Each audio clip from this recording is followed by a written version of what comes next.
आप देख रहे हैं इंडिया टीवी। आपके साथ मैं हूं प्राची पाराशर। शाम के 5 बज चुके हैं, वक्त है मुकाबला का। और आज मुकाबला में मैं आपको बताऊंगी कि नेपाल कैसे चंद घंटों में जल उठा। जेनजी ने नेपाल में जबरदस्त बवाल काटा। नेपाल पूरी तरह से तहस नहस हो चुका है। हंगामा ऐसा बरपा है कि प्रधानमंत्री केपी ओली के इस्तीफे के बाद भी नेपाल धुआं धुआं हो चुका है। राष्ट्रपति भवन जलाया जा चुका है। संसद भवन आग के हवाले हो गया है। कम्युनिस्ट पार्टी के दफ्तर से झंडे उतार फेंके गए हैं, वहां भी आग ही आग नजर आ रही है। जेनजी उपद्रवियों ने सड़कों पर दौड़ा दौड़ा कर वित्त मंत्री को पीटा। नेपाल के नोट कबाड़ की तरह आसमान से उड़ाए गए जैसे अफगानिस्तान में उड़ाए गए थे। बर्निंग प्रेसिडेंट हाउस और ब्रोकन पीएम हाउस वाला नेपाल श्रीलंका और बांग्लादेश से भी बुरे हाल में पहुंच चुका है। ये तस्वीरें जो इस वक्त आप देख रहे हैं, ये तस्वीरें बता रही हैं कि नेपाल में तख्ता पलट हो चुका है। और तख्ता पलट करने के लिए जेनजी प्रोटेस्टर्स ने कैसे सड़कों पर आग लगाई। उनके निशाने पर हर एक वो इमारत रही जो सरकार से जुड़ी हुई है, चाहे पीएम का निजी आवास हो, चाहे राष्ट्रपति भवन हो, संसद भवन हो, चाहे कैबिनेट मिनिस्टर्स का घर ही क्यों ना हो। हर जगह आज जेनजी प्रोटेस्टर्स ने कब्जा किया और हालात कैसे बद से बदतर होते चले गए चंद ही घंटों में, वो इन तस्वीरों को देखकर आप अंदाजा लगा सकते हैं। संसद को कैसे आग के गोले में तब्दील कर दिया गया, हालात को देखते हुए एयरपोर्ट को बंद कर दिया गया। पीएम ओली उनके निजी आवास को जला दिया गया। राष्ट्रपति भवन में लूट की गई, राष्ट्रपति भवन को जला दिया गया। हवा में नोट उड़ाए गए। हर तरफ सिर्फ और सिर्फ आग ही आग नजर आ रही है। वित्त मंत्री की सड़कों पर दौड़ाकर पिटाई की गई है। हालांकि आंसू गैस के गोले दागे गए, सब कुछ कंट्रोल में करने की कोशिश की गई, लेकिन जब पब्लिक ने अपना रौद्र रूप दिखाया, जब जेनजी प्रोटेस्टर्स बड़ी संख्या में सड़कों पर इकट्ठा हो गए, तो ना सेना कुछ कर पाई, ना सुरक्षा बल कुछ कर पाए। आलम ये हो गया कि केपी शर्मा ओली को इस्तीफा देना पड़ा, उन्हें प्रधानमंत्री पद को छोड़ना पड़ा। उनका इस्तीफा मंजूर हो गया है, लेकिन इसके बावजूद ये आग ठंडी हो गई है ऐसा नहीं है। अभी भी प्रोटेस्टर्स का गुस्सा 7वें आसमान पर है। हर सरकारी बिल्डिंग को नुकसान पहुंचाया जा रहा है। हर उस इमारत में घुसकर जेनजी अपना कब्जा चाहते हैं जो इमारत सरकार से जुड़ी हुई है या किसी मंत्री से जुड़ी हुई है। आइए अब आपको दिखाती हूं कैसे सिर्फ चंद घंटों में नेपाल धुआं धुआं हो गया। सिर्फ चंद घंटों में खूबसूरत सा दिखने वाला देश नेपाल आग की लपटों में घिर गया। पीएम के हाउस में यानी कि पीएम के निजी आवास में आग लगा दी गई। गृह मंत्री का घर फूंक दिया गया। कांग्रेस, नेपाली कांग्रेस का दफ्तर जला दिया गया। संसद भवन जला दिया गया। बाजारों में आग लगा दी गई। सड़कों पर टायरों को में आग लगाई गई। सड़कों पर भी जो आग की ऊंची ऊंची लपटें हैं, काला धुआं है, वो दिखने लगा। तो खूबसूरत सा दिखने वाला नेपाल, खूबसूरत सा दिखने वाला काठमांडू कैसे चंद घंटों में आग की लपटों में घिर गया, धुआं धुआं हो गया। काले धुएं के अंबार ने इसको घेर लिया। वो तस्वीरें इस वक्त आपके सामने हैं। और ये जितनी भी तस्वीरें नेपाल से आज आई हैं, उन तस्वीरों ने बता दिया है कि जब जनता हिसाब करती है, जब जनता सड़कों पर आती है, तो कैसे सब कुछ धराशायी होता है, कैसे मजबूत से मजबूत सरकार को गिरना पड़ता है, जो इस वक्त नेपाल में हुआ है। नेपाल में केपी ओली को इस्तीफा देना पड़ा। उन्हें इस्तीफा देने के बाद सुरक्षित निकालने के इंतजाम किए गए, क्योंकि इस वक्त जनता का जो गुस्सा है वो 7वें आसमान पर है। ना सिर्फ सरकारी इमारतों को वो नुकसान पहुंचा रहे हैं, बल्कि उनके टारगेट पर तमाम नेता हैं, कैबिनेट मिनिस्टर्स हैं। यहाँ जेनजी प्रोटेस्टर्स का यही कहना है कि भ्रष्टाचार हम नहीं सहेंगे, भ्रष्टाचारी सरकार को हमने पूरी तरीके से हटा दिया है। अब इस वक्त बड़ी खबर आपको बता दें, नेपाल में इनकम टैक्स ऑफिस में भी तोड़फोड़ और आगजनी की गई है। ये ऑफिस नेपाल के सप्तरी जिले के राजविराज इलाके में मौजूद है। ये तस्वीर आप देखिए, जहां तहां आपको इनकम टैक्स डिपार्टमेंट के डॉक्यूमेंट्स पड़े हुए नजर आ रहे होंगे। और इस बिल्डिंग का हाल भी वैसा ही है जैसा पीएम हाउस का हुआ, राष्ट्रपति भवन का हुआ, संसद भवन का हुआ, कैबिनेट मिनिस्टर्स के घर का हुआ। आप देखिए कैसे जो बुलडोजर है उसको गिरा दिया गया, उसमें आग लगा दी गई, डॉक्यूमेंट्स पूरे बाहर फैला दिए गए, इस इमारत को भी आग के हवाले कर दिया गया। तो हर एक सरकारी इमारत इस वक्त पब्लिक के टारगेट पर है, जेनजी के टारगेट पर है। हर इमारत में घुसकर ये जो जेनजी प्रोटेस्टर्स हैं, जो युवा प्रोटेस्टर्स हैं, ये अपना कब्जा चाहते हैं। और इसलिए ना सिर्फ तोड़फोड़ की जा रही है, बल्कि इन बिल्डिंग्स में आग भी लगाई जा रही है। इन बिल्डिंग्स को आग के हवाले भी कर दिया जा रहा है। नेपाल में कैसे तख्ता पलट हुआ, नेपाल कैसे चंद घंटों में जल उठा, नेपाल में कैसे ओली सरकार को हटना पड़ा, ये हम आपको तस्वीरों के जरिए दिखा रहे हैं। इंडिया टीवी के रिपोर्टर टी राघवन जो अपनी जान को जोखिम में डालकर जाबाज रिपोर्टिंग करते हुए उस वक्त राष्ट्रपति भवन में मौजूद थे जब जेनजी प्रोटेस्टर्स ने कब्जा किया और राष्ट्रपति भवन को आग के हवाले कर दिया। उस वक्त क्या हालात थे, क्या कहना था उन प्रोटेस्टर्स का, आपको दिखाते हैं राघवन की एक रिपोर्ट। उनके अंदर की सीधी तस्वीरें जो इंडिया टीवी आप तक पहुंचा रहा है और आप देखिए किस तरह से जो है लोग यहाँ पर जो है एक जश्न मना रहे हैं। उनका ये कहना है कि किस तरह से राष्ट्रपति भवन के अंदर जो है यहाँ पर पूरे राष्ट्रपति भवन को अपने कंट्रोल में ले लिया गया। आप देखिए किस तरह से तस्वीर हम आपको अगर दिखाएं तो आप देखिए जो बिल्डिंग का पहला माला है उसको किस तरह से आग के हवाले यहाँ पर कर दिया गया है। इस वजह से यहाँ पर अब ये बिल्डिंग जो है पूरी तरह से सिक्योर नहीं रह गई है, ऐसा लगता है। लगातार देखिए जो तस्वीरें हैं आपको किस तरह से राष्ट्रपति भवन के अंदर से सोफे जो हैं उसको देखिए किस तरह से बाहर लेकर आया गया है। जिस तरह से यहाँ पर एक पब्लिक अनरेस्ट जो है एक कह सकते हैं कि तख्ता पलट की और कैसे बदला, कैसे युवाओं का वो रोष जागा जब सरकार ने यहाँ पर एक के बाद एक गलत फैसले लिए और किस तरह से अब पूरी की पूरी सरकार जो है उसको पब्लिक ने अपने हाथों में लेकर पूरी तरह से उसको ध्वस्त कर दिया है। एक बार फिर देखिए यहाँ पर आग की लपटें इतनी ज़्यादा है, जो फायर एक्सटिंग्विशर हैं वो जो है वहाँ से बाहर निकल रहे हैं। इसलिए कहा जा रहा है कि वो कभी भी फट सकते हैं, इसीलिए यहाँ से दूर रहने की सलाह हमें दी गई है। जो धुआं है वो इतना ज़्यादा है कि यहाँ पर बात करना जो है वो भी मुश्किल हो रहा है। बहुत ज़्यादा धुआं जो है वो सांस के जरिए अंदर जाता हुआ नजर आ रहा है। आप देखिए पूरा राष्ट्रपति भवन जो कुछ ही घंटों पहले तक, जब तक हम यहाँ से लगातार रिपोर्टिंग कर रहे थे, तब जो है ये करप्शन की जीत हो गई। आपको करप्शन के खिलाफ आपकी जंग की जीत हो गई। आप इंडिया टीवी से धन्यवाद। ये करप्शन ये 10 साल 20 साल 50 साल से ये हो रहा था। जब राजतंत्र गया तब तो वही से पड़ा भाई, वही से पड़ा करप्शन इधर पे होया। ये प्रचंड शेरबहादुर माओवादी प्राथमिक सभी भ्रष्टाचारी लोग हैं। तो एक एक तस्वीर ये बता रही है कि नेपाल में प्रदर्शनकारियों का गुस्सा इस वक्त किस कदर भड़का हुआ है और इस सरकार को हटाने पर आमदा है। सरकार हट चुकी है लेकिन अब नेताओं पर गुस्सा कैसे फूट रहा है, ये तस्वीर आप देखिए। नेपाल के पूर्व पीएम देउबा को प्रदर्शनकारियों ने पीटा और प्रदर्शनकारियों ने पूर्व पीएम को दौड़ा दौड़ा कर पीटा। ये तस्वीर आप देखिए जब उनके आवास के अंदर ये प्रदर्शनकारी घुसे, जब पूर्व पीएम देउबा के आवास पर इन लोगों ने कब्जा किया, इन लोगों ने आगजनी की, तमाम सामान को आग के हवाले कर दिया, इस इमारत को आग के हवाले कर दिया, तो अंदर जो पूर्व पीएम मौजूद थे उन पर भी हमला किया गया, उनको भी दौड़ा दौड़ा कर पीटा गया है। एक एक तस्वीर इस वक्त मैं आपको दिखा रही हूँ, ये राष्ट्रपति भवन की तस्वीर है। इस वक्त आप जो देख रहे हैं काले धुएं का अंबार आपके सामने है और ये काले धुएं का अंबार बता रहा है कि प्रदर्शनकारियों ने तख्ता पलट करने के लिए तमाम इमारतों पर कब्जा कर लिया है। मैं यूं कहूं कि पूरे काठमांडू पर कब्जा कर लिया है। पूरे नेपाल की सड़कों पर इस वक्त सिर्फ और सिर्फ भीड़ नजर आ रही है तो गलत नहीं होगा। हालात ये हो गए कि केपी ओली जो अपने स्टैंड पर बड़े कायम थे उन्हें इस्तीफा देना पड़ा, दोपहर होते होते उन्हें इस्तीफा देना पड़ा। 1 साल 2 महीने अपना कार्यकाल पूरा कर पाए। 15 जुलाई 2024 में पीएम पद उन्होंने संभाला था, तीसरी बार पीएम बने थे। लेकिन इस बार जनता का रोष ऐसा है, जनता का आक्रोश ऐसा है कि केपी ओली को इस्तीफा देना पड़ा और उनके गुस्से का जो सबसे ज्यादा प्रकोप है वो कैबिनेट मिनिस्टर्स ने झेला, वो बड़े बड़े मंत्रियों ने झेला, उनके आवास को नुकसान पहुंचाया गया।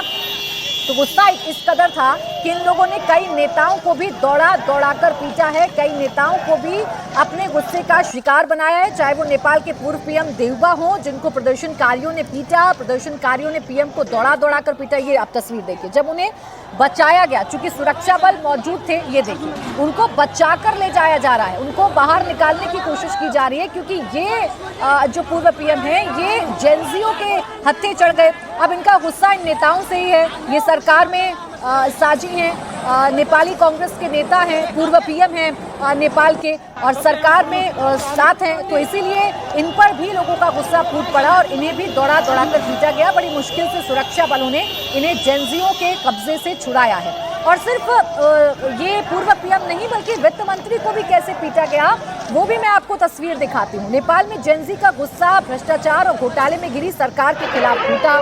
लगातार दूसरे दिन प्रोटेस्ट हुआ। इस दौरान प्रदर्शनकारियों ने नेपाल के वित्त मंत्री विष्णु पौडेल को दौड़ा कर भेजा। ये देखिए, ये जो काले कोट में आपको एक शख्स भागता हुआ नजर आ रहा है, दरअसल ये नेपाल के वित्त मंत्री हैं, जिन्हें भीड़ ने पकड़ लिया और सड़कों पर ऐसे पीटा दौड़ा कर, मानो ये कोई आम लड़ाई हो रही हो, ये कोई गली मोहल्ले का झगड़ा हो रहा हो। ऐसे तो वित्त मंत्री को पीटा है, दौड़ा कर वित्त मंत्री को पीटा गया है।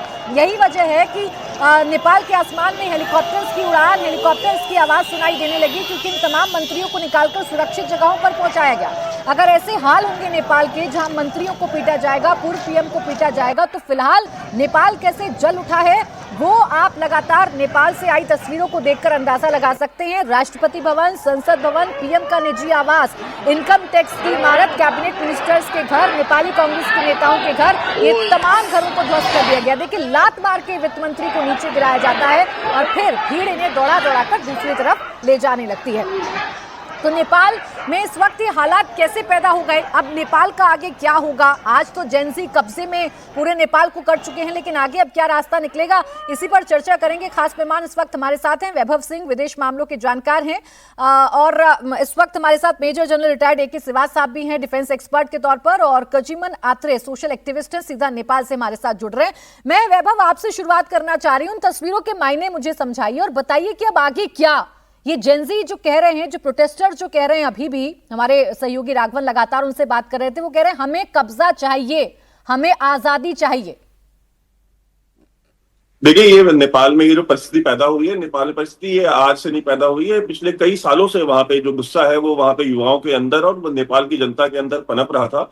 उसका एक जो बहुत बड़ा कारण था वो ये था कि जब से राजसत्ता गई है, राजसत्ता के आने के बाद जितने भी लोकतांत्रिक जो व्यवस्था बनाई गई, जितने भी लोकतांत्रिक लीडर्स आए, वो सारे के सारे जो है सिर्फ जनता का शोषण करना और भ्रष्टाचार, इसके अलावा उन्होंने जनता के विषय में कुछ सोचने के बजाय, उनके लिए कुछ करने के बजाय, उन्होंने अपने जेब भरे, अपने परिवारों के लिए उन्होंने काम किया। और नेपाल में ये बड़ा मशहूर हो गया कि आपको कोई भी काम कराना है तो बिना रिश्वत दिए आपका काम नहीं होता है, और रिश्वत भी खुले आम ली जाती है। और वहां के कई सारे मंत्रियों के ऑडियो लीक्स हुए जिनमें वो रिश्वत मांगते हुए पकड़े गए। वहां पे नेपाल की सुप्रीम कोर्ट में केसेस चले हैं जिसमें वहां पे केपी शर्मा ओली की कैबिनेट के बहुत सारे मंत्रियों को जो है सजा सुनाई गई। बहुत सारे जो घोटाले जमीन को लेकर किए गए, जिसमें बहुत मशहूर येती ग्रुप को जिस तरह से जमीनें दी गई, 343 बीघा जमीन काली माटी में और बाकी के इलाकों में, उसको लेकर के सुप्रीम कोर्ट का आदेश था, उस सुप्रीम कोर्ट के आदेश की अवमानना करते रहे कि नहीं, मतलब सुप्रीम कोर्ट को भी उन्होंने कुछ नहीं समझा अपने भ्रष्टाचार के सामने। तो ये सारी चीजें जो है वो नेपाल की जो जनता है वो देख रही थी। और नेपाल की जो मीडियन एज है वो 25 साल है, यानी कि नेपाल की आधी जनसंख्या जो है वो 25 साल या 25 साल से नीचे है। तो एक इतने युवा, जहां पे आपकी देश की आबादी का 50% इतना युवा हो, जो जेन जी 50% से ज्यादा हो आपके देश में, वहां पे अगर आप उसको नाउमीदी देंगे, आप उसको रोजगार नहीं देंगे, ऊपर से आप अपने पड़ोसी देशों के साथ, जिसमें मुख्यतः भारत के साथ लगातार केपी शर्मा ओली जो है वो संबंध खराब करते आए हैं, जिसका भी प्रभाव जो है नेपाल के ऊपर, उनकी विदेश नीति पे, उनकी पर्यटन पे काफी समय पे पड़ता रहा है।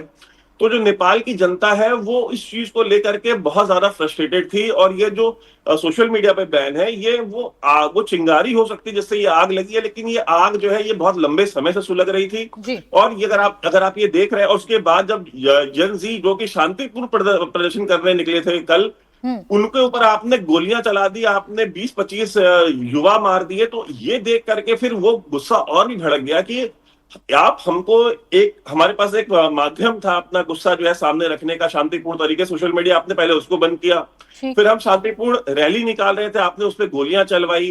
तो ये केपी शर्मा ओली ने जिस तरह से तानाशाह की तरह से एक लोकतांत्रिक व्यवस्था चलाने की कोशिश की है, उसके खिलाफ, और ये व्यवस्था परिवर्तन का आंदोलन है, ये सत्ता परिवर्तन का आंदोलन नहीं है। इसीलिए आप देखिए तो केपी शर्मा ओली के इस्तीफा देने के बाद भी लोग शांत नहीं हो रहे, और लोग वहां पे आप किसी से भी बात कीजिए नेपाल की सड़कों पे, तो यही कहेंगे कि जब राजतंत्र था तो राजतंत्र में इससे ज्यादा अच्छी व्यवस्था थी, और वो बार बार राजतंत्र का उदाहरण दे रहे हैं। आप दुनिया में ये एक नजीर बनेगी जहां पे जनता लोकतंत्र को हटा के राजतंत्र की मांग कर रही है, और ऐसा उदाहरण आपको दुनिया में किसी और राष्ट्र में नहीं मिलेगा। जी बिल्कुल। और जितने भी लोगों से हमारे सहयोगी बात कर रहे हैं वो यही कह रहे हैं कि हमें इस पूरे के पूरे सिस्टम से आजादी चाहिए, ये हमारी आजादी की लड़ाई है।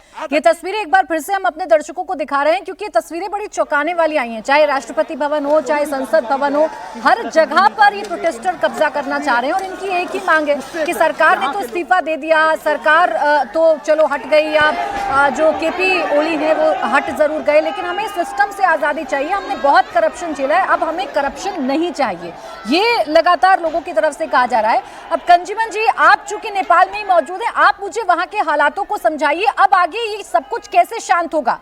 अब प्रधानमंत्री के पद से वो इस्तीफा दे चुके हैं ओली जी, पूरा का पूरा जो महकमा है, सरकारी तंत्र है, जो बड़े बड़े नेता हैं, उनको दूसरी जगहों पर शिफ्ट किया जा रहा है। ये आग कैसे ठंडी होगी नेपाल की? धन्यवाद। अभी ये आग की जो बात है, अभी ये जो यूथ जो इसने जीएनजी ने जो अभी एक मूवमेंट चला रहा है, स्फूर्ति जो अभी जो आग का जो एक ज्वाला के रूप से भी ये आगे बढ़ रहा है। अभी युवा का शांत अभी जो चाहता है, जो करप्शन इतना हो रहा है कि इसका सीमा नहीं है, तो स्फूर्ति, इसमें कोई लीडर भी नहीं है, इसमें कोई किसी का नेतृत्व भी नहीं है, लेकिन स्फूर्ति युवा का ये जो कार्यक्रम है, ये कार्यक्रम में सब नेपाल का 3.25 करोड़ जनता ने इन लोग को साथ दिया है। इस साथ के वजह से हम लोग का मेरा भी समर्थन है, क्योंकि देश में इतना आग जल रहा है। अभी देखिए, अभी नेता लोग अभी कुछ यहाँ भागा भी है ना, शांत के लिए अभी कुछ न कुछ अभी प्रधानमंत्री का इस्तीफे से काम नहीं चलेगा, इसकी और भी विकल्प है, इसको चारे समाधान करने। जैसे फेसबुक का बात है, फेसबुक जो सरकार ने जो इतना जल्दीबाजी में इसको आगे बढ़ाया, जल्दीबाजी ने इसको निर्णय लिया, लेकिन इसको इतना जल्दीबाजी में निर्णय नहीं लेना चाहिए था। हाँ। लेकिन तभी भी इसको समाधान के लिए अभी जिसने अभी इसका अभी आउट ऑफ कंट्रोल नेपाल अभी चाहिए, नेपाल का अभी जो है ये जो कार्यक्रम का ये आउट ऑफ कंट्रोल का बात हो गया है, इसलिए स्मूथली धैर्य होके समाधान करना चाहिए। अभी इसका युवा और का जो जोश जांगर जो क्षमता जो आगे बढ़ रहा है, इनका चाहना है कि व्यवस्था जो इसका व्यवस्था ही चेंज करना पड़ेगा, बल्कि इन्हें आवाज उठाया है, इसके लिए अभी आगे बढ़ रहा है सब लोग, हम भी इसमें समर्थन है। ठीक है, देखिए बिन्नी शर्मा नेपाली पत्रकार भी इस वक्त हमारे साथ जुड़ गए, उनके पास भी हम चल रहे हैं क्योंकि नेपाल इस वक्त पूरी तरीके से आग में जलता हुआ नजर आ रहा है। ये जो प्रोटेस्टर्स हैं, जो युवा प्रोटेस्टर्स हैं, वो सड़कों पर आ गए हैं और सड़कों पर आकर उन्होंने तमाम सरकारी इमारतों पर अपना कब्जा कर लिया है। अब यहाँ से नेपाल का क्या होगा, नेपाल के पास क्या क्या रास्ते हैं, क्योंकि अभी ओली सरकार नहीं है, अगर केपी शर्मा ओली अगर प्रधानमंत्री पद से हट गए हैं तो विपक्ष के पास वो आंकड़ा नहीं है, वो नंबर्स नहीं है कि वो सरकार बना सकें। अब क्या होगा, कौन सरकार में आएगा, क्योंकि ये दो बड़ी पार्टियां नेपाली कांग्रेस और केपी शर्मा ओली की, अब ये दोनों पार्टियों से ही अगर नाराजगी है तो नेपाल में क्या होगा, ये बड़ा संकट है। बिन्नी जी, आप मुझे बताइए इस वक्त नेपाल में चल क्या रहा है, या मैं ये कहूं कि आज हमने देख तो लिया कि नेपाल कैसे जला, कैसे उनकी मांगे मान ली गई और ओली जो कि प्रधानमंत्री के पद पर थे अभी तक उनको इस्तीफा देना पड़ा। अब यहां से आगे क्या रास्ता दिखाई दे रहा है नेपाल में? देखिए, फिलहाल देश जो है दिशा विहीन है। देश की स्थिति बड़ी विषम परिस्थिति से देश गुजर रही है, और ये आपको बता दूं कि ये सिर्फ कल की जो जेनजी की जो आंदोलन थी, को सिर्फ वो कल की ये जो विस्फोट हुआ है ना, ये जो चिंगारी भड़की है, सिर्फ वो कल की आंदोलन से नहीं है। ये कई सालों से लोगों के अंदर जो खौफ था, जो नाराजगी थी, व्यवस्था के प्रति जो उनकी नाराजगी थी, वो बिल्कुल एक चिंगारी जो बनी हुई थी, वो कल वो निकली है बाहर। आपको ये मालूम होगा कि नेपाल में एक सबसे बड़ी समस्या ये है कि वहाँ एम्प्लॉयमेंट की समस्या है। हर महीने करीबन 50 से 60 हजार युवा नेपाल छोड़ के। एक बड़ी खबर बता देते हैं, बिन्नी जी रोक रही हूँ आपको। यहाँ राष्ट्रपति को इस्तीफा देना पड़ा है, नेपाल के राष्ट्रपति रामचंद्र पौडेल को इस्तीफा देना पड़ा है। राष्ट्रपति भवन में जिस तरीके के हालात थे वो आपने देखे, और अब बड़ी खबर ये मिल रही है कि अब राष्ट्रपति ने भी अपना इस्तीफा दे दिया है। रामचंद्र पौडेल के खिलाफ भी लोगों की नाराजगी थी, लोगों का गुस्सा था। ये जो युवा प्रोटेस्टर्स थे, ये इनके खिलाफ भी अपने गुस्से का इजहार कर रहे थे और इसलिए राष्ट्रपति भवन में जाकर तोड़फोड़ की गई थी, उसे आग में झोंक दिया गया था। इससे पहले राष्ट्रपति के निजी आवास में जाकर तोड़फोड़ की गई थी। और अब जानकारी ये मिल रही है, बड़ी खबर ये मिल रही है कि नेपाल के राष्ट्रपति रामचंद्र पौडेल ने अपने पद से इस्तीफा दे दिया है। और सबसे बड़ी बात यह है कि जितने भी वीवीआईपी लोग हैं, जितने भी माननीय लोग हैं, जितने भी नेता हैं जो सरकार से संबंधित हैं, अब उनको सुरक्षित कैसे रखा जाए, उनको सुरक्षित स्थानों पर कैसे पहुंचाया जाए, ये चुनौती बनी हुई है। सरकार ने इस्तीफा दे दिया है, सरकार अब गिर गई है, तख्ता पलट हो रहा है, लेकिन अभी भी हालात सुधरेंगे, ये कैसे सुधरेंगे, ये सवाल है। जी बिन्नी जी, अपनी बात को कंप्लीट करिए। अब देखिए, राष्ट्रपति के खिलाफ भी हमने गुस्सा देखा, हमने देखा राष्ट्रपति भवन में कैसे आग लगाई गई। हमारे रिपोर्टर वहां मौजूद थे, उन्होंने देखा कितना नाराजगी, कितनी गुस्सा था। उनका इस्तीफा भी हो गया, अब क्या? देखिए, आंदोलन जो है ना, आंदोलन मैंने अपनी पूरी जिंदगी में ऐसा पहला आंदोलन देखा जब 15 घंटे भी नहीं हुए कि सरकार परिवर्तन हो गई है या सरकार ने इस्तीफा दिया है। बहुत सारे आंदोलन होते हैं, लेकिन नेपाल के युवाओं ने ये बता दिया, उन्होंने इस बात को इतनी जोर से वो अपनी सड़क पे लेके आए, अपनी आवाज को, जो उनकी जो डिजिटल आवाज थी जो दबाने की कोशिश की गई थी, उन्होंने 15 घंटे में नेपाल में जो है सत्ता जो है परिवर्तन की स्थिति में आ गई है। अब क्या, अब तो प्रधानमंत्री ने इस्तीफा दे दिया है, राष्ट्रपति ने इस्तीफा दे दिया है।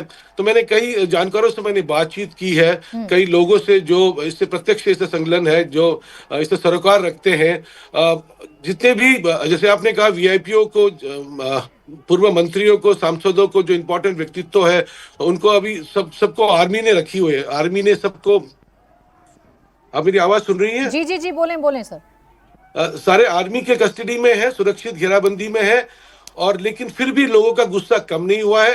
लेकिन एक चीज है इसमें, देखिए, आंदोलन करने वाले जो लोग हैं, उन्होंने कल एक बहुत शाम को एक बड़ी अच्छी बात कही थी कि ये जो आगजनी हो रही है, जो लूटपाट हो रहा है, हाँ। ये हमारी संपत्ति है, ये हमारे शत्रु नहीं है, हाँ। ये राष्ट्र की संपत्ति है। लेकिन इसमें एक चीज है कि इसमें घुसपैठिया भी जो है, इसमें घुसपैठिया भी घुस गई है, कुछ लोग निजी स्वार्थ में भी इसमें घुसे हैं।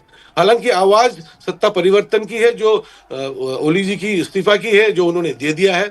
लेकिन दुख की बात यह है कि जो है, अब आगे क्या होगा, किससे बात करे, इसका आर्मी या तो इसको टेक ओवर करे, या आर्मी इसको, जो मुझे जानकारी मिली है कि आर्मी चीफ थोड़ी देर में कुछ प्रेस में देने वाले हैं, कुछ रिलीज आने वाली है, या वो राष्ट्र को संबोधन करेंगे। ये बहुत स्पष्ट नहीं हुआ है, लेकिन ये बात स्पष्ट है कि आर्मी की रोल अभी बहुत ही इंपॉर्टेंट है। जानकारी तो ये भी आई थी कि जब हालात बिगड़ रहे थे तो तत्कालीन प्राइम मिनिस्टर ओली, उन्होंने मदद मांगी थी, उन्होंने आर्मी चीफ अशोक राज सिंगडेल से मदद मांगी थी, लेकिन वो मदद आर्मी की तरफ से नहीं मिल पाई क्योंकि लोगों का रोष बहुत ज्यादा था, आर्मी को पीछे हटना पड़ा। आप देखिए नेपाल की तस्वीर, आप देखिए, एरियल व्यू इस वक्त मैं आपको दिखा रही हूं, हर जगह से लगभग आपको सिर्फ धुआं ही धुआं नजर आ रहा होगा, हर जगह से लगभग आपको तबाही की तस्वीरें ही सामने आ रही होंगी, सड़कों पर प्रोटेस्टर्स की भीड़ आपको नजर आ रही होगी। ये काठमांडू की तस्वीरें हैं, वो काठमांडू जो अपनी खूबसूरती के लिए, अपनी शांति के लिए जाना जाता है, वो काठमांडू कैसे जल रहा है वो आप देखिए। अब सिवाज सर, क्योंकि वो आप तो नेपाल को बड़े अच्छे से समझते हैं, सर्विस आप दे चुके हैं, आप मुझे समझाइए ये वजह क्या रही, ट्रिगर पॉइंट क्या रहा? एक तो बात कही जा रही है भ्रष्टाचार के खिलाफ लगातार लड़ाई थी, बात कही जा रही है नेपोटिज्म के खिलाफ बड़ी लोगों में नाराजगी थी, महंगाई बेरोजगारी को लेकर बड़ी नाराजगी थी, क्या यही वजह आपको समझ में आ रही है? कुछ और भी समझें हम इसमें? देखो, सच्चाई यह है कि प्राची 3-4 चीजें हैं। जिस प्रकार से मोनार्की के बाद एक डेमोक्रेसी आई, माओइस्ट की गवर्नमेंट आई, कम्युनिस्ट की गवर्नमेंट आई, कांग्रेस की भी गवर्नमेंट आई, ये दो बिल्कुल फेल हो। और हुआ क्या कि अनएम्प्लॉयमेंट बढ़ता गया, इन्फ्लेशन बहुत हाई हो गया, करप्शन हाईएस्ट है, one of the highest in Nepal. और ये सच्चाई, जॉब है नहीं। 40 से 50 लाख जो यूथ हैं वो भारत में काम कर रहे हैं, 50 से 60 लोग जो रहे हैं वो गल्फ में चले गए हैं। इनकी एक ही इकॉनमी है टूरिज्म की, वो भी एक प्रकार से काफी हद तक बर्बाद हो गई है। जब इन्होंने 26 ऐप को बंद किया तो वो भी एक प्रकार बड़ा एडवर्स इम्पैक्ट हुआ। हो क्या रहा है कि आज की तारीख में जो नेपाल है वो चीन के चुंगल में है, तो बेल्ट रोड इनिशिएटिव आ गया है, वहां पर डेप्थ ट्रैप में है। इनकी जो गवर्नमेंट है वो पपेट होती है चीन की। और आप एक के बाद आप देखें, KP Sharma Oli anti India बातें करते हैं, कभी बोलते हैं लिम्पू धारा, लिपू लेक और काला पानी वो एक प्रकार से नेपाल का हिस्सा है, जबकि उनको पता है। हो क्या रहा है कि आप देखें, जो हमारे 50,000 के करीब यूथ थे जो नेपाल से भारत की फौज में ज्वाइन करते थे, वो अग्निवीर के बाद नेपाल की गवर्नमेंट ने बंद कर दी। भारत की गवर्नमेंट ने बोला कि हम उनको वही ट्रीटमेंट देंगे जो कि भारत की फौज को देते हैं, आप फिक्र मत करें। मगर इसके बावजूद उन्होंने ये नहीं सोचा कि ये जो लोग आते थे भारत में सैनिक, ये एक प्रकार एम्बेसडर थे नेपाल के। तो सच्चाई यह है कि over a period of time जिस प्रकार से करप्शन बढ़ी है नेपाल में, जिस प्रकार से अनएम्प्लॉयमेंट, इन्फ्लेशन और जिस प्रकार से डेब्ट ट्रैप में चले गए हैं चीन के, मुझे लगता है ये एक बहुत ही कॉज ऑफ कंसर्न है। आप ये कहेंगे कि इसका अब हो क्या सकता है, देखो रोड मैप यही है, इसके अलावा कोई चांस नहीं है कि जो नेपाल की जो आर्मी चीफ है उसको टेक ओवर करना चाहिए। उसका सबसे पहला काम होना चाहिए लॉ एंड ऑर्डर सिचुएशन ठीक करे, क्योंकि अभी जो जैन जी हैं उनमें चाहे उनके साथ कोई ऐसे एलिमेंट मिल गए हों, मगर आप अपनी नेशनल प्रॉपर्टी को बर्बाद कर रहे हैं। आज आप बहुत ज्यादा नुकसान कर रहे हैं और ऐसे में इस टाइप का जो आंदोलन है चलता तो किसी और वजह से है, मगर वो फैल के पूरे कंट्री में फैल सकता है। इसलिए मुझे लगता है चीफ ऑफ आर्मी स्टाफ को टेक ओवर करना चाहिए, पहले लॉ एंड ऑर्डर की सिचुएशन को सुधारें और फिर आगे देखें कि आने वाले समय में क्या होना चाहिए। क्या ये मोनार्की की तरफ जाएगा नेपाल या फिर ये डेमोक्रेसी की तरफ इलेक्शन होंगे, वो समय बताएगा। मगर आज की तारीख में ऐसा लगता है कि वाकई ऐसा रिपीट हो रहा है जो किसी हद तक श्रीलंका में हुआ था, कभी फिर बांग्लादेश में और कुछ हद तक पाकिस्तान में भी जब हुआ था, जब कोर कमांडर का जो घर था उसको भी आग लगा दी थी, बर्बाद करने की कोशिश की थी जो पीटीआई के वर्कर थे। मुझे लगता है कि आज नेपाल एक बहुत क्रिटिकल पीरियड में जा रहा है। अब chief of army staff to take over. अब भारत के लिए क्या कॉज ऑफ कंसर्न है, देखो 3-4 कॉज ऑफ कंसर्न है। भारत के लिए रोटी बेटी का नाता है नेपाल से, हम चाहेंगे कि जल्दी से जल्दी शांति आए, कंट्रोल आए। और दूसरी बात हम ये चाहेंगे कि जो हमारा बॉर्डर है कोई 1800 किलोमीटर का, वो बहुत पोरस है, उसके अंदर एसएस भी है हमारी जो गार्ड करती है। आप देखेंगे कि काफी एलिमेंट अब भारत की तरफ क्रॉस करने की कोशिश भी करेंगे, हमें उसकी तरफ भी ध्यान देना है। और मुझे लगता है कि भारत हरदम चाहेगा कि नेपाल जल्दी से जल्दी दोबारा शांति के पथ पे आए और वहां पर लॉ एंड ऑर्डर की सिचुएशन एक प्रकार दोबारा ठीक हो। बिल्कुल सर, ये जो अस्थिरता है जो आप कह रहे हैं सर, ये अस्थिरता है ये श्रीलंका से होते हुए बांग्लादेश होते हुए वैभव आप नेपाल तक पहुंच गई है। जो पड़ोसी राज्य हैं भारत के, उनमें कितनी अस्थिरता है हम देख रहे हैं। पाकिस्तान का हाल तो छोड़ ही दीजिए, वहां भी ऐसी अस्थिरता बनी रहती है। तो ये कितना कॉज ऑफ कंसर्न हमारे लिए हो सकता है? देखिए, हमारे लिए कॉज ऑफ कंसर्न तो है, लेकिन देखिए आप ये अस्थिरता किन लोगों की वजह से आई है और किस तरह का पॉलिटिकल नेतृत्व था जिसके अंडर में ये अस्थिरता आई। ये सारा का सारा लीडरशिप जिसने ये अस्थिरताएं क्रिएट की हैं अपने प्रदेशों में, वो सारी एंटी इंडिया गवर्नमेंट्स थी। ये देखने वाली बात है, इसके ऊपर विचार करना चाहिए और इससे सीख लेनी चाहिए उन राष्ट्रों को भी जिनके यहाँ अभी ये अस्थिरता नहीं आई है। आप चले जाइए श्रीलंका में, चाहे आप नेपाल में केपी शर्मा ओली, हम सभी को पता है 2020 के दौर में जब वहां पे जो चाइनीज एम्बेसडर थी महिला, ये बात वहां पे काठमांडू की सड़कों पे गलियों पे, मैं खुद वहां पे जाकर के मैं लोगों से बात करके आया हूँ, एक कॉमन कंसेंसस था कि वो चाइनीज एम्बेसडर चलाती है इनको, वो जो कहती है वही ये करते हैं। तो ये इस तरह का अगर आप माहौल बनाएंगे और आप दूसरों के हाथ में खेलेंगे या जियोपॉलिटिकल गेम किसी दूसरे देश का किसी तीसरे पड़ोसी के खिलाफ आप खेलेंगे, तो इस तरह की परिस्थितियां पैदा होंगी। पाकिस्तान के अंदर भी देख लीजिए, उन्होंने किसी दूसरे देश की जियोपॉलिटिकल गेम अपने यहाँ बैठ करके अफगानिस्तान में और भारत में खेलने की कोशिश की, उसकी वजह से वहां पे अस्थिरता आई। उनके यहाँ पे जो इकोनॉमिक जो डाउनफॉल आया वो हम देख रहे हैं, हर साल आटे की और चीनी की लाइनों में लोग की जान जाती है और जब गुस्सा भड़कता है तो लोग कोर कमांडर का घर भी जलाते हैं और जीएचक्यू के ऊपर हमला भी करते हैं जो आर्मी हेडक्वार्टर है। श्रीलंका में भी लोग राष्ट्रपति भवन में घुस गए, वहां पे भी आपने देखा कि किस तरह से चीन के हाथों में खेलने का प्रयास वहां की सरकार ने किया और एक जो डेट ट्रैप था उसमें फंसे। उसके बाद भारत ने जाकर उनको हीलिंग टच दिया वहां पे। और ये जितने भी देश जहां जहां पे अस्थिरताएं आई हैं, आप देखिए उसमें भारत का किरदार देखिए। भारत ने डिस्टरबेंस किसी भी देश ने क्रिएट की हो या किसी भी देश की वजह से वहां पे क्रिएट हुई हो, लेकिन जब भारत वहां गया तो भारत ने हमेशा हीलिंग टच दिया है, भारत ने उनके जख्मों पे मरहम लगाया है। श्रीलंका को हमने बिलियंस ऑफ डॉलर्स दिए ताकि वो अपनी अर्थव्यवस्था को संभाल सके। तो ये जो कॉज ऑफ कंसर्न तो है, लेकिन देखिए ये जियोपॉलिटिक्स है। जियोपॉलिटिक्स जो है वो बहुत क्रूएल और क्रूड होती है, उसमें कहीं पे भी इमोशंस का या अपने पराये का कोई संवेदना नहीं होती।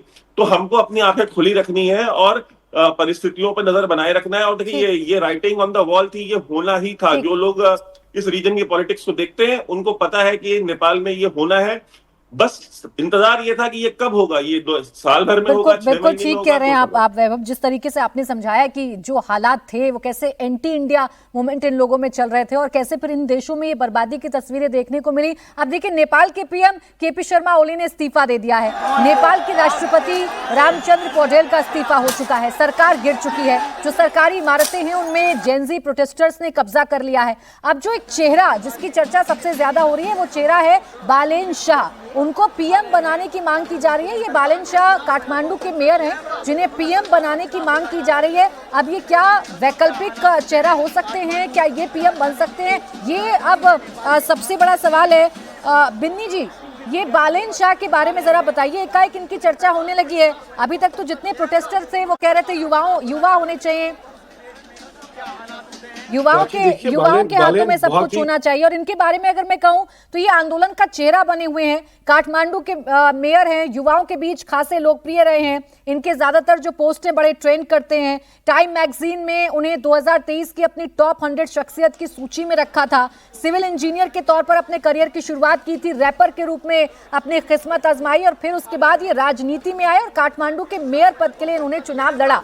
ये हैं बालेन शाह जो बड़े पॉपुलर हैं युवाओं के बीच में। बिन्नी जी, अब बताइए, इनके बारे में बताइए, क्या ये ऑप्शन नेपाल के लिए हो सकते हैं? मैं आपको एक नई बात आपको बताऊं प्राची, कि अभी 1 घंटा पहले बालेन शाह ने एक पोस्ट डाला था अपने पेज पे, जहां उन्होंने इस बात का जिक्र किया है कि युवा आप तैयार रहें, आप कभी भी आर्मी चीफ के साथ वार्ता हो सकती है। ये जो आंदोलन है, जेनजी की जो आंदोलन है, उस आंदोलन को जो है,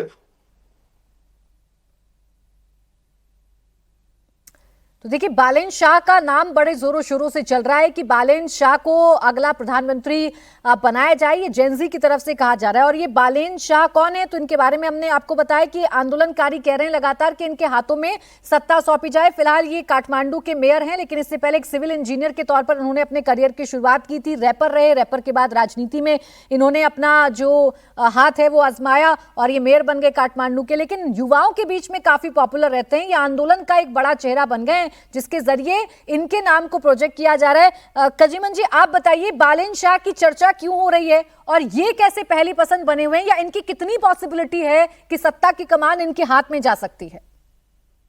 बालेन शाह एक यूथ मेयर है, वो कम से कम जब मेयर बने वो काठमांडू हरा भरा सुंदर बनाया है और यूथ लोग उसको बहुत चाहते हैं। और एक स्वच्छ पवित्र बिना मतलब भेदभाव से वो काम करते हैं। वो सिर्फ काम बोलते हैं लेकिन काम में डिवोट करते हैं। तो इसलिए कि ये यूथ लोग, बालेन शाह नहीं और भी यूथ लोग है, जैसे कि अभी नेपाल अभी मूवमेंट में एक कंट्रोल से बाहर हुआ, जब एक साहब ने बताया कि नेपाल और भारत रोटी बेटी का सवाल है, प्राचीन काल से आया, सदियों से आया, हम लोग को एक रीति रिवाज भी हम लोग एक साथ में चलता रहता है।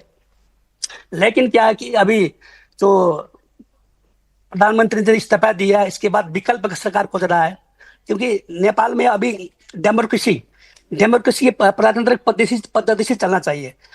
आर्मी का सवाल जो है, आर्मी जो टेक ओवर का सवाल है, जब स्थिति नियंत्रण नहीं हो पाएगा तो आर्मी को टेक ओवर करना चाहिए। टेक ओवर करके वो किसी को हैंड ओवर करना चाहिए कुछ महीने के बाद, नियंत्रण करने के बाद। इसलिए बालेन शाह का जो बात आ रहा है, बालेन शाह भी ठीक है, जो देश के लिए जो काम करेगा वो तो आगे आएगा ही, चाहे बालेन शाह हो, चाहे और भी हो, चाहे यूथ हो, चाहे न्यू जनरेशन हो। इसलिए इसको बालेन शाह का मतलब उतना वो ठीक है। अभी का हम लोग कह नहीं सकता कि सरकार में फलना का लाओ, इसको लाओ, लेकिन डेमोक्रेसी प्रजातांत्रिक पद्धति से चलना चाहिए।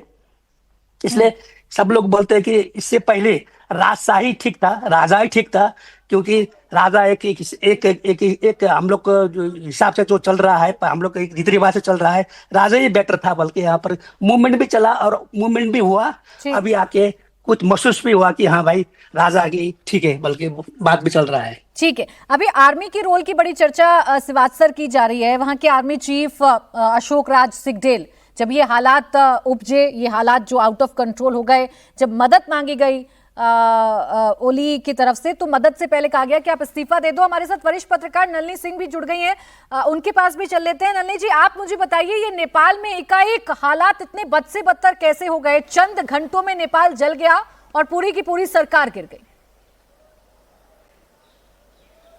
प्राची, ऐसा है कि नेपाल में आप कह रहे हैं कि यकपयक कैसे हो गया, एकदम कैसे हो गया। देखिए, नेपाल का जो मानस चित्त है और ख़ासकर युवा का थोड़ा उग्र है। ये तो आपने भी देखा था, माओवादी जबकि सारा संघर्ष चलता रहा तो वो एक बार एक आप देखते थे कि कितने मर्डर हो गए। आपको तो याद ही होगा कि जो प्रचंड जो आज जिनके घर पर पथराव हुए हैं, उन्होंने लीड किया था और 12,000 नेपालियों को मौत के घाट उतारा था। तो ये जो मानस चित्त है थोड़ा उग्र है। और जो ये जेन जी है जो अपने आप को कह रही है, वो हैं कौन? वो वही हैं जो माओवादियों की या तो औलाद हैं या वो हमेशा उनको ये भूला नहीं है अपना इतिहास कि माओवादियों ने 207 साल पुरानी राजशाही को धराशायी कर दिया था। तो इसलिए ये जब कोई भी ट्रिगर होता है तो जो हरकत में आते हैं बहुत एकदम से बहुत जल्दी आ जाते हैं, यानी कि माथा थोड़ा सा हो जाता है, गर्म हो जाता है। तो लेकिन अब ये है कि ये अचानक तो नहीं हुआ है। हाँ, ये जो जेन जी अपने आप को कह के सड़कों पे उतर आई है उसको हुआ है। लेकिन आप ये देखें कि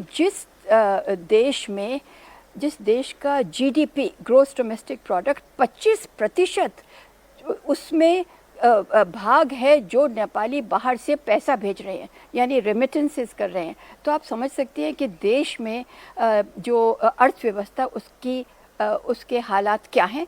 और आपको ये भी बता दूं कि देखिए, जो वहाँ पर नेपाल में, इंडिया में तो नहीं है, नेपाल में एक मिनिस्ट्री है, डिपार्टमेंट है जो है सहूलियत देने का, जो बाहर में जा कर के काम करना चाहें, वो एक उनकी डिपार्टमेंट है।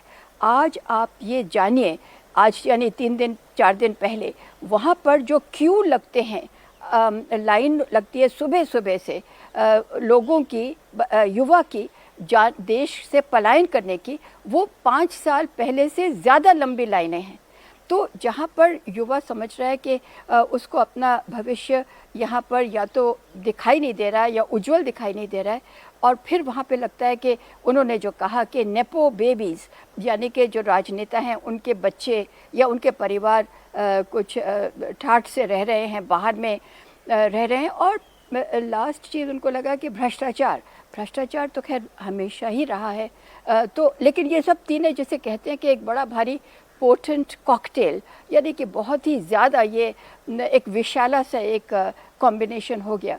और उसके ऊपर से जेन जी ने कुछ ये लगा कि अब हमारा समय आ गया है। और अगर मैं अभी की बात करूं, आंदोलन के माइंड जी, मैं अगर अभी की बात करूं तो अभी मैं देखूं ये दो पार्टियां सीपीएन यूएमएल जो कि ओली की पार्टी है और जो नेपाली कांग्रेस है, अगर मैं इन दोनों पार्टी की बात करूं तो ये बड़ी पार्टियां हैं। ये अगर नहीं है सरकार में तो बहुमत विपक्ष के पास है नहीं। एक चेहरा है जिसकी चर्चा बहुत हो रही है नलिनी जी, वो है बालेन शाह का। अभी पोस्ट भी उन्होंने किया सोशल मीडिया पर और वो आह्वान किया युवाओं से कि आर्मी चीफ आपको बुला सकते हैं, ये हमारी बड़ी जीत है। तो क्या बालेन शाह के हाथ में कमान जाती हुई नजर आ रही है आपको, या कुछ और उपाय होगा?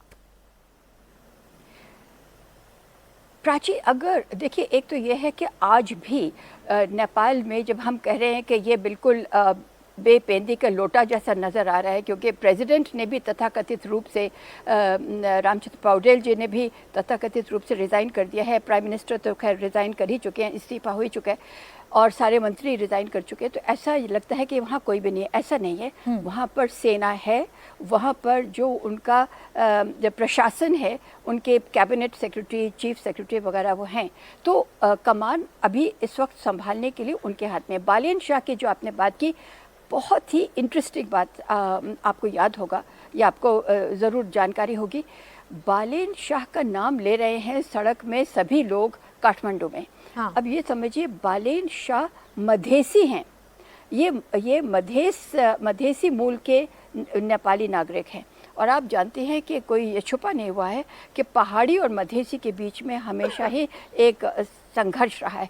मधेसी ने हमेशा ही कहा है कि हमें दबाया गया है यहाँ पर। अगर बालेन शाह दरअसल वहाँ पर प्राइम मिनिस्टर बन जाते, प्रधानमंत्री बन जाते या किसी उच्च पद पर चले जाते, तो ये एक बहुत ही क्रांतिकारी एक कदम होगा और ये क्रांतिकारी डेवलपमेंट होगी। साथ ही मैं कह दूं कितनी ये स्थायी होगी ये मैं नहीं कह सकती बालेन शाह शाह जी के बारे में। हाँ ठीक है, लेकिन बालेन शाह भी दावा तो कर रहे हैं और जैसा सारे पैनलिस्ट भी बता रहे थे और वहां के जो युवा भी बता रहे हैं नलिनी जी, वो यही कि उनके बीच में बड़े पॉपुलर हैं बालेन शाह, ये एक ऑप्शन है। लेकिन जो आर्मी की बात आप कर रही हैं, यही मैं अभी पूछ रही थी, इसी बात की मैं चर्चा कर रही थी कि वहां के जो आर्मी चीफ हैं उनसे जब मदद मांगी तत्कालीन प्रधानमंत्री KP शर्मा ओली ने, तो उन्होंने कहा पहले आप इस्तीफा दीजिए तब हम आपकी मदद करेंगे।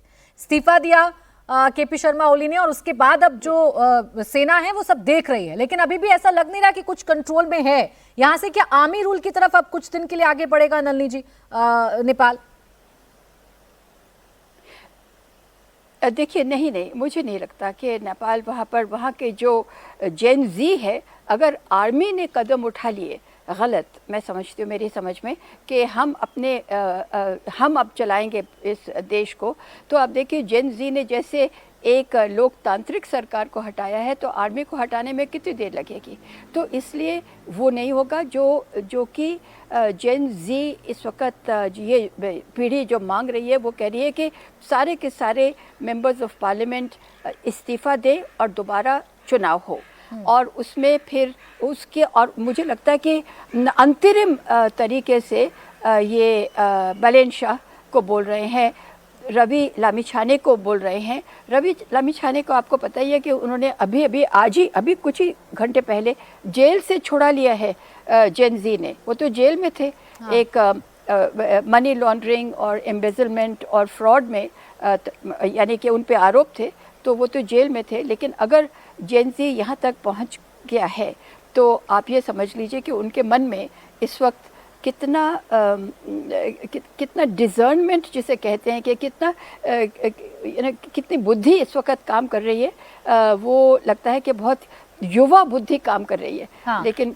थोड़ा सा समय होने, जब उन्हें समझ आएगी तो फिर उनको लगेगा कि कई स्टेप्स जो हैं वो देश चलाने के लिए हमें लेने चाहिए बहुत ठहराव से। बिल्कुल नलिनी जी, देखिए अभी जैसी कंडीशन बनी, उनकी जो 2 मांगे थी वो मांगे तो पूरी हो गई। उनको ओली को प्रधानमंत्री नहीं बनने देना था, KP शर्मा ओली को, तो वो अपने पद से रिजाइन दे चुके हैं। जो सोशल मीडिया पर बैन लगा था वो भी रिवोक कर लिया गया है, वो भी हटा लिया गया है। सरकार अब पलट चुकी है, तख्ता पलट हो चुका है। उसके बावजूद ये जेन जी सड़कों पर हैं, सरकारी इमारतों में। जिस तरीके से हम देख रहे हैं तस्वीरें, वो कह रहे हैं हमें पूरे सिस्टम को बदलना है, हमें सब कुछ खत्म कर देना है, सब कुछ बदलना है, ये हमारी आज़ादी की लड़ाई है। और अब बालेन शाह कह रहे हैं कि अब अपने अपने घर वापस लौट जाओ। तो क्या ये लौटेंगे अब वापस? रवि लामिछाने ने भी शायद यही ट्वीट किया है जेल से निकलकर। प्राची, मैं आपको एक बात कहना चाह रही हूँ, बड़ी गंभीरता से ये बात कह रही हूँ।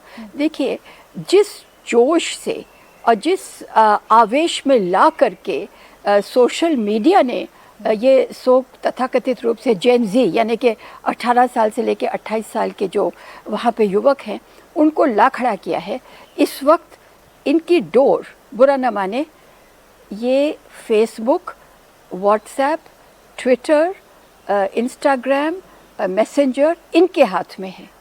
अगर यहाँ पर एक चल जाए, एक लहर आ जाए कि जो आप कर रहे हैं, ओली को जिस तरह से आपने किया है, वो बीमार आदमी भी हैं, 2 दफ़े किडनी ट्रांसप्लांट हो चुका है और टीबी के मरीज़ रहे हैं, और जो उनके वित्त मंत्री हैं 65 साल के, उनको उन्होंने भगा के मारा है काठमांडू की सड़कों पर। राणा जो वहाँ पर है, ये द्योबा आरजू राणा और द्योबा को मारा है। तो ये चीज़ें शोभा नहीं दे रही। अगर उनको कोई ये समझाना चाहे तो ये सारे सोशल मीडिया के जो बैठे हुए हैं राजा महाराजा, मार्क जुकरबर्ग वगैरह, ये लोग समझा सकते हैं। इस वक्त जो आप बात कर रही हैं, आपने तो बहुत ही अच्छा सवाल किया है, बहुत बढ़िया सवाल, कि ये वापस क्यों नहीं जा रहे हैं। ये वापस तब जाएंगे जबकि वहाँ से कहीं से भी, इनके बीच में से भी कोई लहर उठेगी कि देखिए ये ज्यादती हो रही है, ये अब गंभीर होकर बैठ जाइए और अपना सोचिए। लेकिन 1-2 दिन तो लगेगा। देखिए 20 बच्चे वहाँ मर गए। अब ये तो इतनी बड़ी घटना नहीं, है। अब तो वो ये कह भी और रहे हैं वहाँ नलिनी पे जी कि कितने खून लोग, का बदला खून, और घायल जैसा आप हुए कह रही हैं, देखिए वित्त मंत्री को दौड़ाकर मारा गया, वहां के जो पूर्व पीएम है देवबा उनको दौड़ाकर मारा गया, घरों में चढ़ रहे हैं, तोड़फोड़ कर रहे हैं। अब ये कब वापस लौटेंगे ये अब देखना है। शिवाज सर, आर्मी के रोल की हम बात कर रहे हैं, हमने देखा कि आर्मी के सामने हाथ जोड़कर खड़े हो गए प्रदर्शनकारी जब उनको आगे नहीं बढ़ने दिया शिवाज सर, लेकिन फिर आर्मी को पीछे हटना पड़ा। पीछे इसलिए हटना पड़ा क्योंकि भीड़ ज्यादा थी। तो हम देख रहे हैं एक साइड आर्मी खड़ी हुई और एक साइड वो राष्ट्रपति भवन में आग लगा रहे हैं, वो कर रहे हैं जो वो कर सकते हैं। अब यहां से टेक ओवर क्या आर्मी करेगी? आर्मी के हाथ में कुछ दिन के लिए बागडोर रहेगी या अभी नई सरकार के गठन की प्रक्रिया शुरू होगी?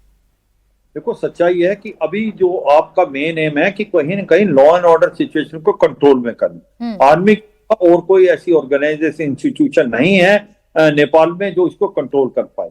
और सबसे अच्छी बात यह है अभी तक आर्मी न्यूट्रल रही है और उसने कोई ऐसा एक्सेस नहीं किया है जिस प्रकार से पुलिस ने कहीं ना कहीं एक्सेस हुआ है, जहां पर 25-30 के करीब लोग मारे गए हैं। तो आर्मी की जो छवि है नेपाल में वो काफी अच्छी है और मुझे लगता है आर्मी एक कंस्ट्रक्टिव रोल प्ले कर सकती है। आज की तारीख में सबसे पहले लॉ एंड ऑर्डर की सिचुएशन को ठीक करें, क्योंकि इमारतों को जलाया जा रहा है, ये एक प्रकार से आपकी नेशनल प्रॉपर्टी है। और उसके बाद फिर अगला स्टेप देखें, बातचीत करें।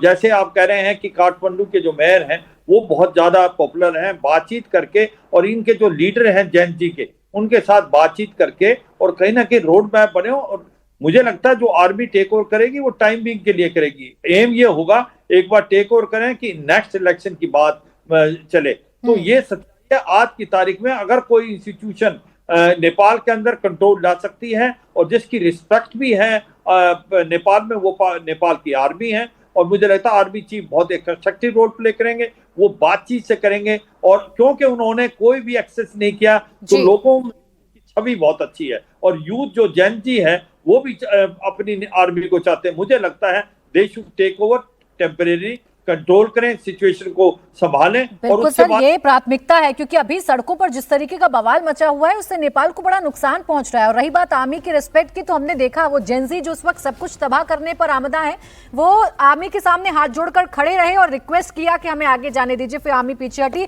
लेकिन बहरहाल नेपाल में हालात बद से बदतर होते जा रहे हैं। बहुत शुक्रिया नलिनी जी, कंजीमन जी, AK श्रीवास्तव और वैभव सिंह हमारे साथ जुड़ने के लिए और तमाम चर्चाएं हमारे साथ करने के लिए। देखिए, इस बड़ी खबर पर हम लगातार बने हुए हैं क्योंकि अभी भी हालात बिगड़ रहे हैं नेपाल में। नेपाल में अभी भी सरकारी इमारतों पर जेनजी अपना कब्जा चाहते हैं और जबरदस्त आगजनी हो रही है।